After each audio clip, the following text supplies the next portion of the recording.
Welcome to the Creative Brew, helping you keep your creative juices brewing. We're giving out chunks of insight, motivation, and practicality for your creative journey.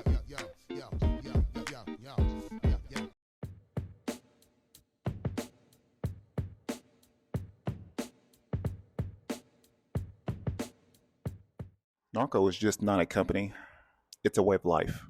Born from the vision of embracing the gnarly spirit, we at Gnarco are dedicated to crafting American-made products that embody the essence of adventure and freedom. Our mission is clear: to empower individuals to live life to the fullest, unapologetically, being themselves and finding tranquility in the pursuit of remarkable experiences. You can visit Gnarco at gnarcousa.com. My next partner is Elevate Coffee Trading, and if you appreciate specialty coffee, enjoy outdoor adventure, and love helping elevate the lives of children around the world, then you're going to love Elevate Coffee Trading. Their mission is to extract hope through love, coffee, and adventures. There's free shipping in the United States, and every bag of coffee helps sponsor health and education for children in coffee-producing countries and in areas of need in the United States. You can use promo code ELEVATE21 on your next order, and you can follow their journey on social media at Elevate Coffee Trading. Or you can visit online at elevatecoffeetrading.com, and let's start extracting hope together. And this episode is brought to you by Baba Coffee, smuggling good vibes. Baba roasts their coffee beans each week and only offers the freshest coffee. They have espressos, lattes, cappuccinos, pour over, or drip coffee. You can try their cold brew coffee, nitro cold brew, or bulletproof coffee, and boba milk teas. They also have a wide assortment of delicious food. I would suggest you try the avocado toast, mimosas, wine, or beer. On the weekends, you can check out some great music like the Soto Six and food like Eliza the Shelf and others over the weekend, every Friday and Saturday, beginning at 6 p.m. You can check out everything they got going on Facebook and Instagram at Baba Coffee. And welcome to a new episode of the Creative Brew. Today we have a good friend of mine, Ciara. She is a multidisciplinary creative who uses music, writing, and film to highlight the importance of our stories. As co-founder as the Silent Disco and founder of Radio, it is the heightened belief that it's not good enough to create the spaces we need, but we must create them with everyone in mind. So without further ado, I guess Ciara, she is really talented. You know, I see her doing so many different things, and I would assume you're not a Virgo, are you? I am. I Okay, am. that's I yeah, am. that probably makes perfect sense. I mean, we tend to I think we tend to just have our hands in all kinds of different different things. But Well, yeah, you're a Virgo as well? yep. Really? What day? Can I ask? August 27th. August 25th. Yep. So How it's funny. Oh, great. Yeah. Very funny. One of those things, I suppose. Yeah. Yep. So yeah, I'll let her share her story, and then we'll get the episode going.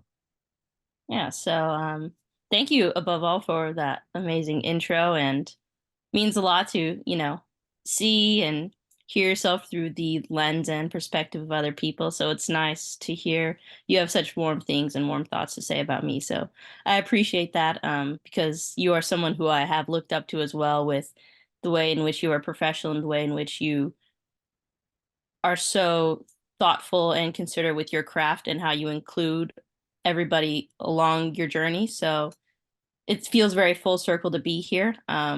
I am someone with a lot of titles, just as you mentioned: DJ, writer, podcaster, producer,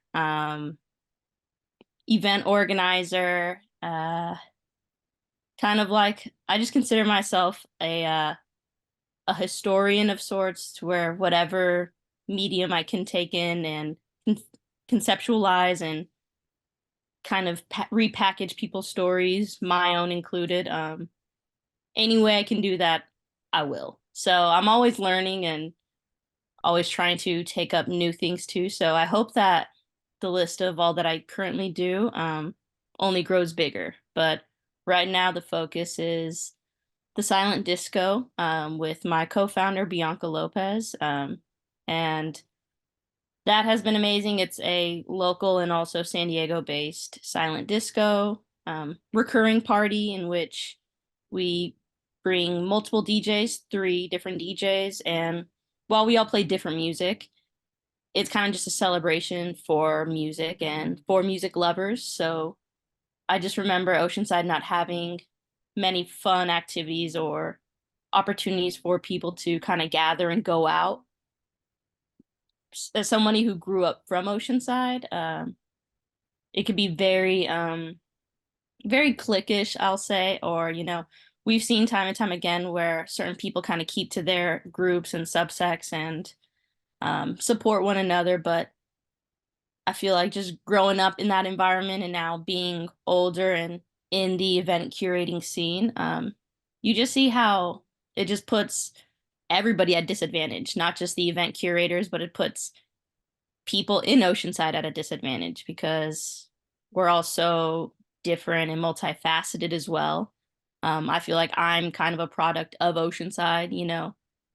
Um, and that's the thing. Who I became to be from Oceanside is very different, but so similar to a lot of other creatives in Oceanside. So even my story, someone who, had to leave, go to LA and go to school there, live there for a little bit and come back, I feel as if I'm no I feel closer to Oceansiders. Even if we have nothing in common, I find just because we have this shared perspective of nostalgia, even. My old memories aren't the same as someone else's memories, but they both happened on Mission Avenue. So it's just something that I'm obviously constantly thinking about and finding ways to translate that because I feel like not just in a world level, but even in our city, a lot of people benefit from us being so divided, and we're not the people who benefit. So just constantly trying to rework and find ways to communicate that message, because sometimes it always doesn't always become the most effective when you just share it verbally. So whether that's talking about it through music, creating events that bring people together, writing about some of the things that I'm talking with you now, or now starting a community radio station. So I feel like while it is so different, they all kind of work hand in hand with each other. And hopefully, my skill sets help others. That's kind of the only thing that I can really push home. The fact that there are a lot of things I do, but a lot of times it's through the desire and the want to connect with as many people as possible. Yeah, that's great. I think you brought up a very interesting topic because I'm originally I'm from the East Coast, so I'm Mhm. coming in from Tennessee. 2014, I came in, didn't know anyone. I had no Yeah. clue where to even start. Felt like I'm starting over. Um, but I did notice the more that I got connected with people, and I told my wife about it too. I was like, wow, I didn't realize like it's really cliquish. I mean, it's certain things that and I'm sure it could probably be with any city, but I just noticed the more and more I get connected with people, I do notice that I was like, wow, they're I see everybody doing their own little thing, but you know it could be so much better if everyone sort of collaborated in some form or fashion, and I think you know used to, I would feel like, yeah, we're competing against, it could be some organization, doing this, someone else doing that. And now I've sort of gotten to where I'm just more in a collaborative space. Me personally, I don't care to like promote or highlight, anything else that's going on. I mean, I don't think that's gonna hurt me. And at the same time, I think if everyone would have that same mindset, I think that would help everyone involved. Even with what you're doing with the silent disco. Well, I mean, I really feel like that's a perfect idea because yeah, there's not a lot of things to do. I mean, it's sort of weird because it's Oceanside building up, but at the same time, there's not a lot of things to do as far as like hanging out and we already got enough you know breweries and wineries as it is, but I think that's a great idea to partner up with a restaurant like Rosewood and hold something like that in there. I know I finally got a chance to go in there, and me and my wife, we loved it, and it's I love it because I'm one of those to where I love sampling, so I love like it's three DJs. Like okay, I can just pick and choose whatever I want. So that's what I love about it, and everyone's in their own little headspace, which is crazy. Um, but yeah, I mean I was really amazed, how cliquish it actually got. So now I see it for what it is, and I know me personally, I'll do my best to sort of promote everyone, but at the same time too, there's people that I know I naturally sort of vibe with. I know personally, yeah, I love like connecting with you and some of the others, Bianca and all them. I think um, in that space, I think a lot of us tend to sort of vibe together. But yeah, sometimes it is what it is. I mean, you would love to be able to say, "Hey, everybody can come together." It may happen one day. Who knows? I don't know. Um, so with the selling disco, what sort of how did you hatch that ideal? I mean, I know you did that with Bianca, but what was the sort of the core ideal? Maybe for you, maybe seeing a need that was missing. Yeah. It's kind of like threefold in a way. It was I'd started DJing probably a year before that. Um, and so it was part me starting out wanting the experience of, DJing and being in that space, playing in front of others instead of just at home practicing. Um, However, not getting booked and people kind of not being comfortable enough to take that risk. Then it was the fact that being in Oceanside, the first time I ever went to a silent disco was Coachella. And that was, I believe, the first time I went 2013. So it was very sad to just think about how that memory that I had all those years ago is such a core and fundamental experience that I had because as a music lover, it's you really get to just tune out and just I already go almost everywhere with my headphones and if I'm just going out to Target, the grocery store, have my headphones listening to music already. So, a silent disco truthfully isn't that different for me because that's kind of already how I'm listening to most music and I feel like music has the ability to take you out from whatever situation or whatever world that you're currently living in and throwing you in a whole different one. And the third kind of thing that made me want to bring this to life was the fact that I could benefit, sure, but think about all the people our age who and even older people who don't have this kind of experience to just go out and have fun. Clubbing is just a whole different environment now. I mean, even as a 28-year-old, I have no desire to go to the club. Like, and I just can't believe I used to go back like at 21. Like, it's just I'm just in such a different space. Yeah. And it's just so overstimulating. The environment just always felt like, it's not for a music lover, as much as you want it to be, as much as the DJ is going to be there playing you're not consciously thinking about or actually enjoying the music. Like I would always just be looking at my phone like, okay, is it time to go home yet?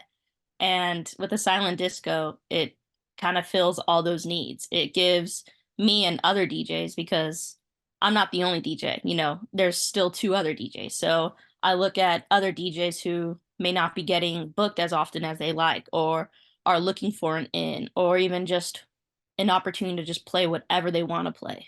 Hmm. So it helps them. It helps people who don't have access to events like this, where you can just zone out. And even for people who are not neurodivergent and don't like, the flashing lights, how overstimulating certain environments are, we have more than just the headphones. You don't have to be dancing the entire time. We can just kick back. We also got silent disco coloring books, so like people can just zone out and color that way. So we're trying to check all the bases just because I really idolize, and that's why I'm so fortunate to work with Bianca. I've always idolized the way in which they push the boundaries of like what is possible. And so with both of us, I really enjoy being able to cooperate and say, what next? How can we help even more people? How can we think about others? You know what I'm saying? And so it just feels really reaffirming that I have a business partner like Bianca who is like-minded in that sense, and just very fortunate that other people see the desire for it because yeah, I mean, you see a lot of repeat people. So the first time they come, they may not fully understand or grasp what even a silent disco is. And then they see, oh, wait, like I could be the DJ for the night, just kind of like you mentioned. I could indicate what kind of night I want to have. We can just listen to slow jams, chill out. We can go hype and listen to really upbeat music or in between. And so to me, that's also really important as well. Just the fact that, me and Bianca aren't the only ones who benefit from this. Oftentimes, I mean, even now, it still takes a lot of creativity to benefit, because this is kind of like a whole side venture, almost for fun. If people were to see the kind of work that goes on behind the scenes and how much that we get at the end of, an event, you'd be surprised why we continue it, but it's the fact of the matter that people like this. Oceanside now has an event like this that is consistent, and I argue that really can benefit everybody. I know a lot of events that kind of go on in Oceanside, they target certain demographics, and certain people that might be open or have to be more open-minded to actually get some form of enjoyment out of it. But this, I mean, any age, any like now we're starting to let we don't have an age cutoff. So now at our past one, there was just a 10-year-old and an 8-year-old just dancing and losing their minds. And so to me, once you can check the boxes for all kinds of people, then that's how I know that you're really thoughtful and kind of doing something right. So Yeah. that's just how me and Bianca have been approaching it. Now I've sort of noticed that even with the silent disco, that I know you started to maybe adjust the times a little bit. I know originally it was like what Rosewood, it was like on Thursday, but you switched it to like I think it was Friday. Are you trying to figure out like what days might be the best as far as getting people there? Yeah, I mean, the thing about us, we're very flexible. So we had made the leap to Rosewood just because they had wanted us there. So they reached out and really liked what we're doing. We sat and had a meeting and they wanted something monthly. And so we're trying to find, the flow and get people to see, because even some of the people who have attended our past events at Rosewood, they've mentioned, oh, I haven't been here before. This is the first time I've been out here. And so we see that as a super opportunistic way to just continue to build others up. So we don't have to be the only ones to benefit. Rosewood is now seeing more people. And ultimately, the goal is to kind of pop up wherever. Um, I know in the past we've had vendors. We've also had certain like sensory zones and activities and workshops at our past events. So we really want to get back into that. And we're looking at some spaces that can offer that. So it could be kind of more communal, the way we intended, but we're always open. And I mean, that's the cool thing. There's some people who have gone to the Rosewood Silent Discos who never went to the Hill Street Silent Discos that we're throwing there. So in our brains, we just see it as, well, if we stay flexible, we stay malleable and open to finding the people, then they'll come and find us as well. So we're not fully set on just staying in one place. Right now, we're in the works to having and kind of developing a women's jam for Women's History Month. And we kind of want to go back to the vendors and be inclusive of the different communities we can impact as well. Because even when we were doing vendors and having outside events going on before the silent disco, we were still bringing in other people who may not have been felt comfortable with the silent disco just yet. Yeah. So for us, we just always want to, we're flexible, but ultimately the main goal is to impact our community and our people. And not everybody is at the point where they're going to just the silent disco. So we're just trying to be flexible and open to reaching out however we need to. Yeah. So obviously, I mean, you told me now you do obviously you do music, writing, film. I know you're I know we talked a little bit about it. I think you were trying to release a film, a documentary. Yeah. Well, tell me a little bit about that. So that is actually in process. We had filmed our very first day about 2 weeks ago, and now we're going pretty hard again. Got 2 days set this week to start filming some more. So essentially, we are doing a documentary about building a community radio station. So as we kind of were talking a little bit about re-radio, I had got a grant through Far South Border North, and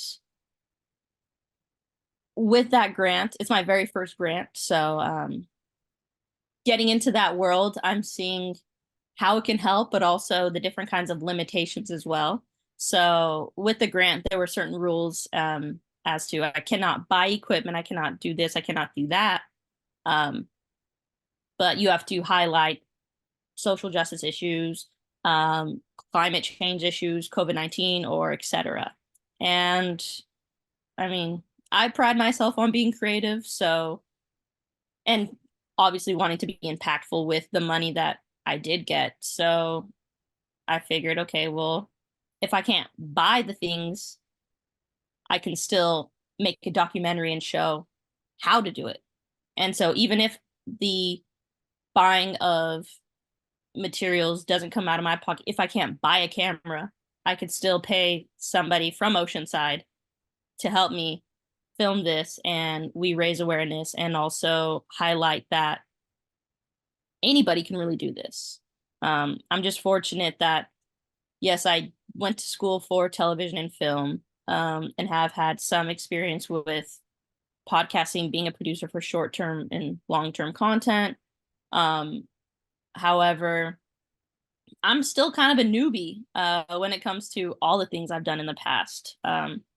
I got into music journalism by myself. Didn't necessarily take formal classes about music journalism or anything like that.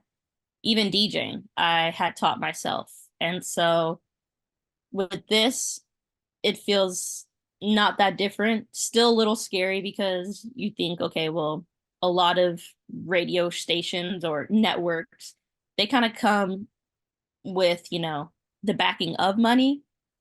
But to me, I've already lived so much life without that guarantee. And I've been able to bring things to life in other ways. And I'm not doing this alone. So it should be no different. I'm Mm, enlisting a lot of mutual aid organizers and even Kick It Labs who are very big and doing their own podcasts and doing it pretty big as well, and community events as well. So to me, it's not necessarily I'm not going to be competing with, iHeartRadio, or that's never the goal. Um, the goal is to provide these people who have already been doing the work a platform to boost what they're doing and amplify their voices, because the people that we have gotten and we're using with the documentary, they're all people that I admire. And so everybody has been doing the work even before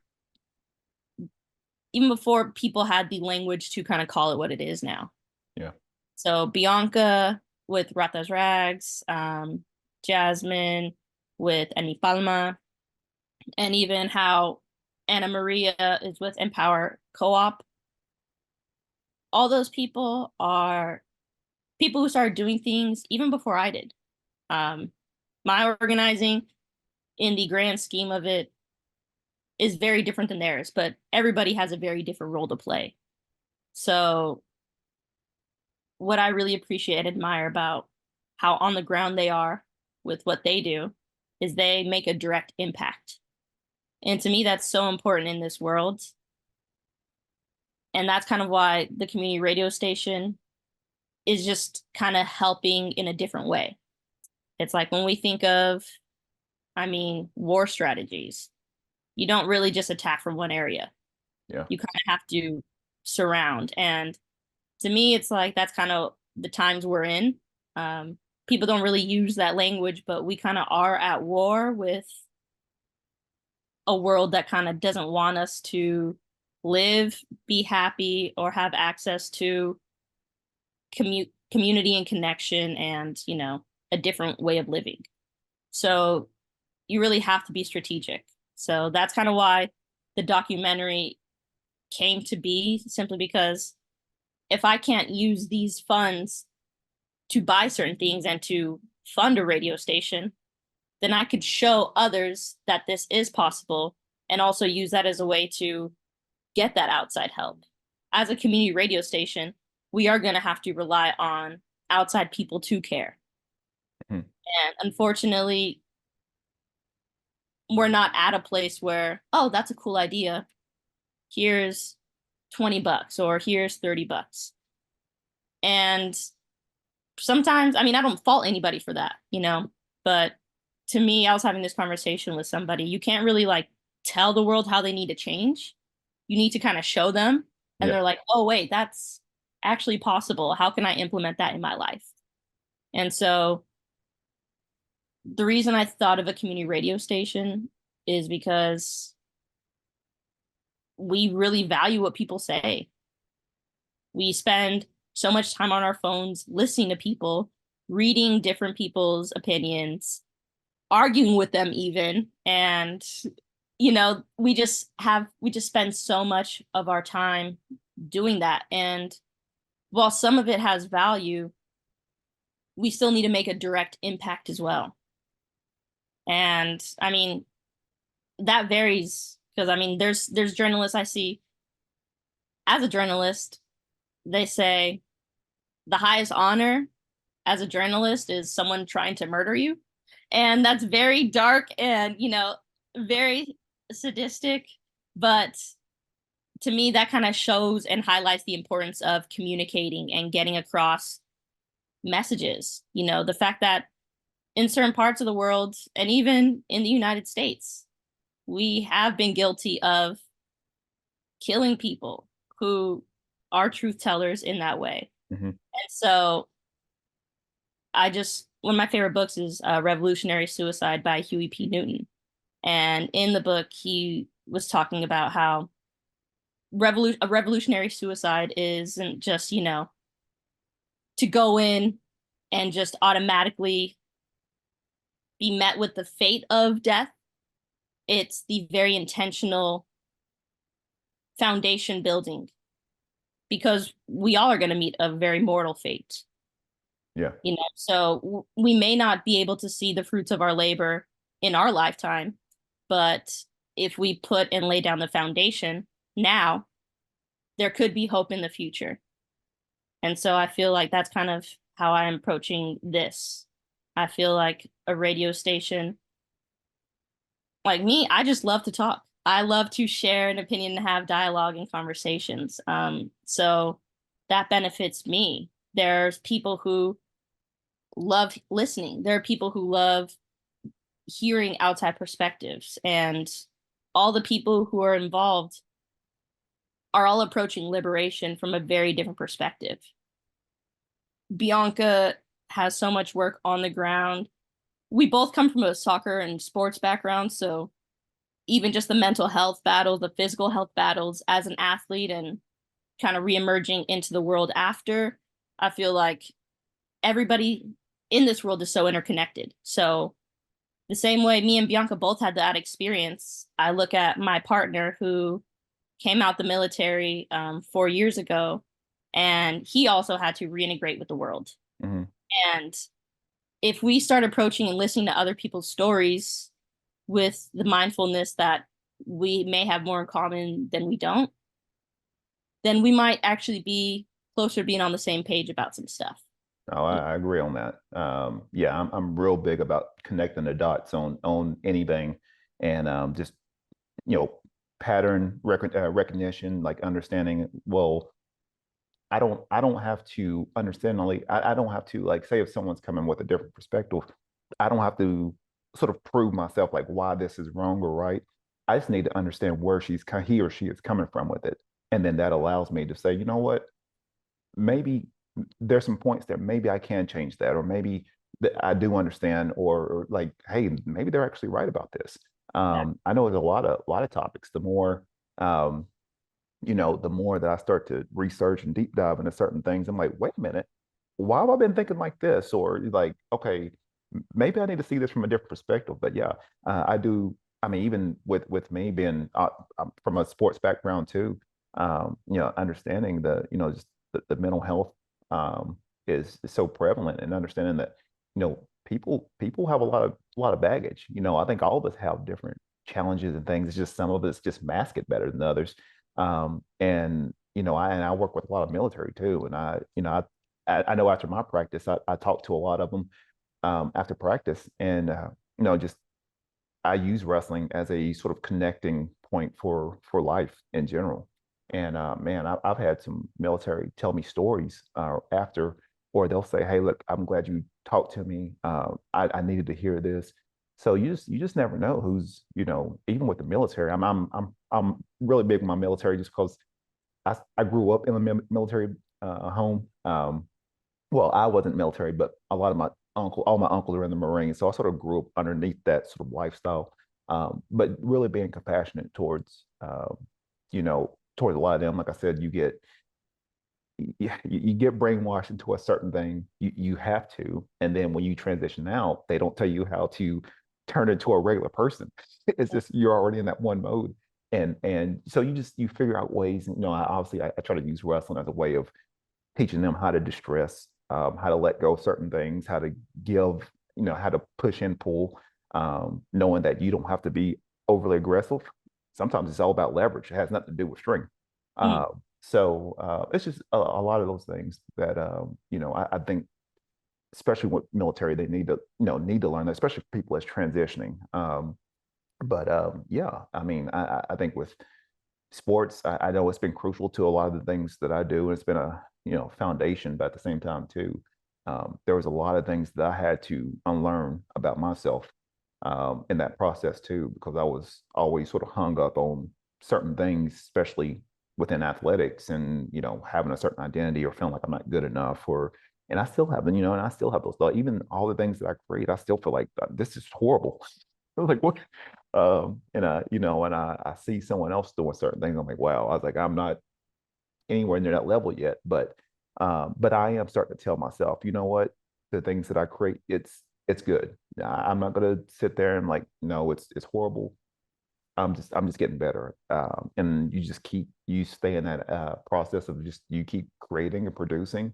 And obviously if it connects with audiences, that's what matters. Well, if it connects with you first, that's really what matters. And then, if the audiences, love it, hate it, that, it's, we'll let the universe decide on that. But so yeah, I mean those some really, really great insights. And I think people, just aren't aware of that. I know sometimes we can, um, even with the military, I know sometimes we can bag on them from an outside perspective, but when you really start talking with people, or anybody, any walks of life, I know we've been with humanity showers. When you really start to know people and talk to them, you realize real quick how much we're all actually connected. We just don't different spectrums, different chapters, and a lot of us are, two or three mistakes from being in the same situation. Um, or at the same time, too, we can be two or three steps from being into our best life too at the same time. So, but just understanding that like all of us are just connected.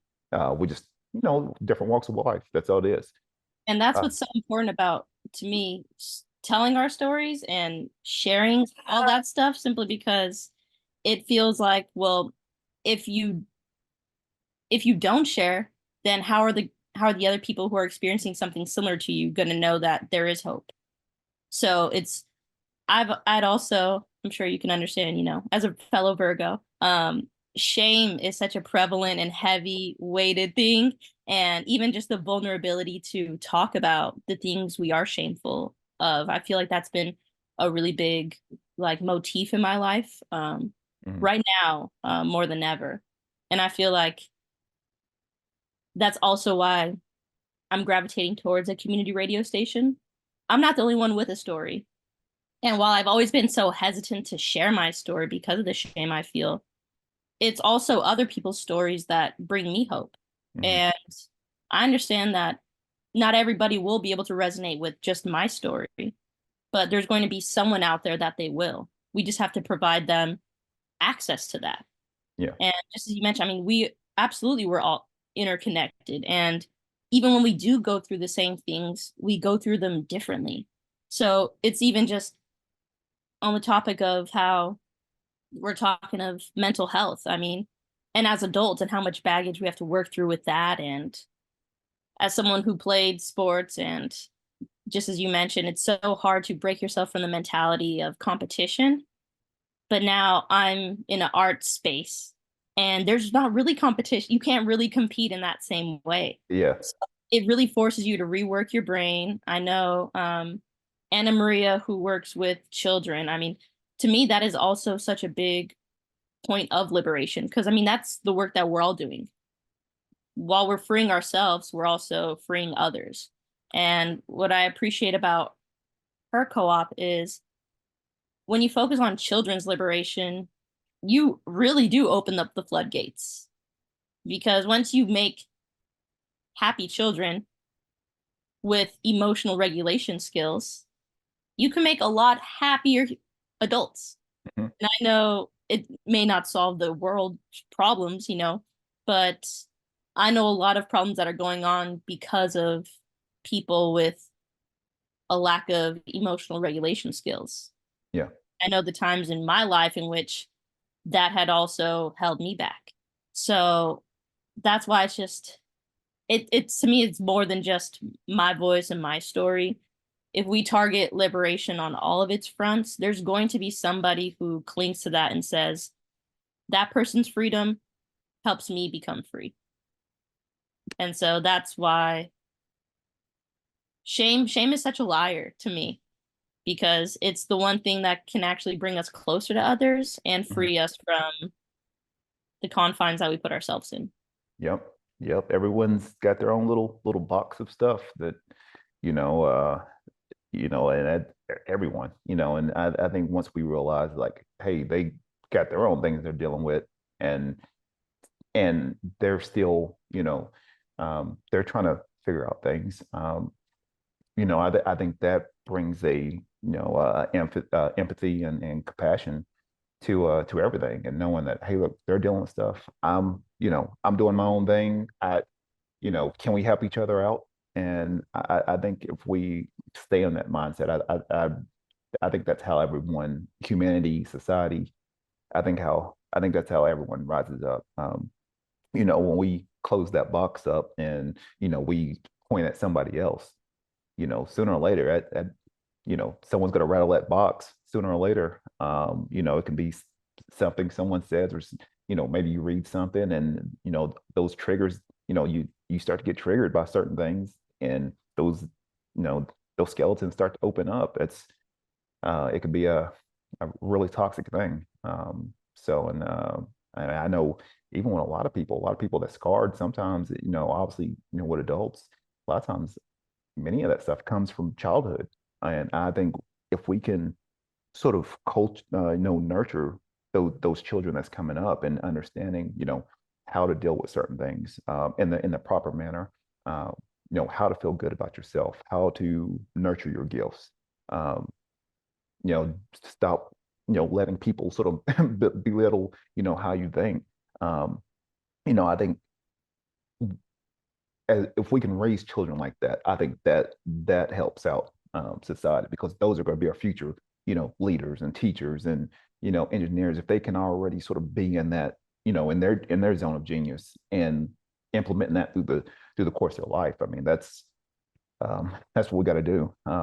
But yeah, I mean, that's great. I mean, it's everybody's got their own box of stuff.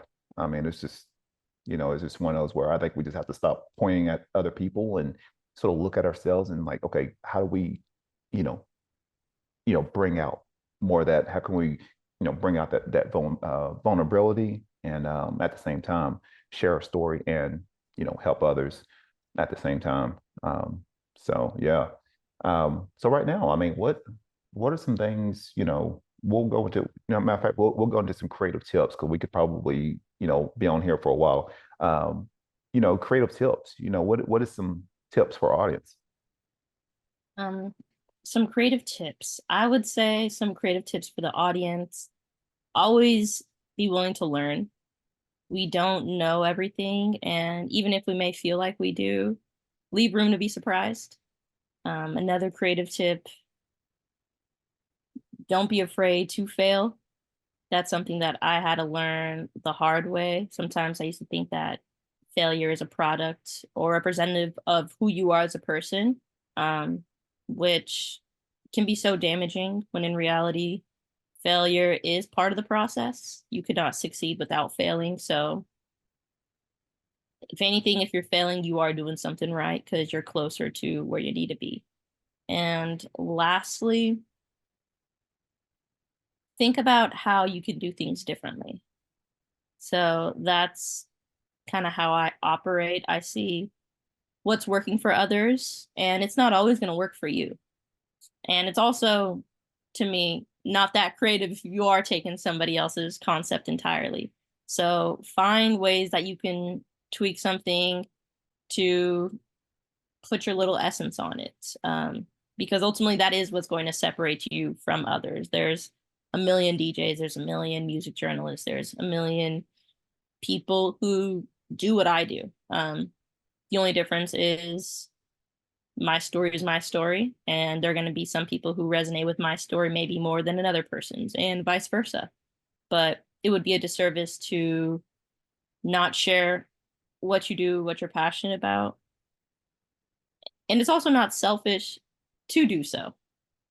That was a mentality I used to carry too.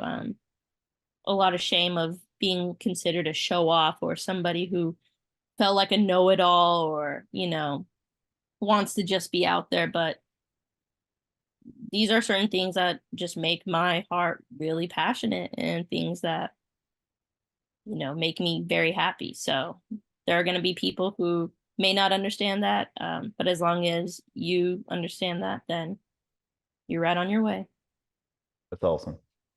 Um, and then, just some words of wisdom. What are some ending words of wisdom for our audience? I would say some ending words of wisdom. Hmm. Very tricky on the spot. I would say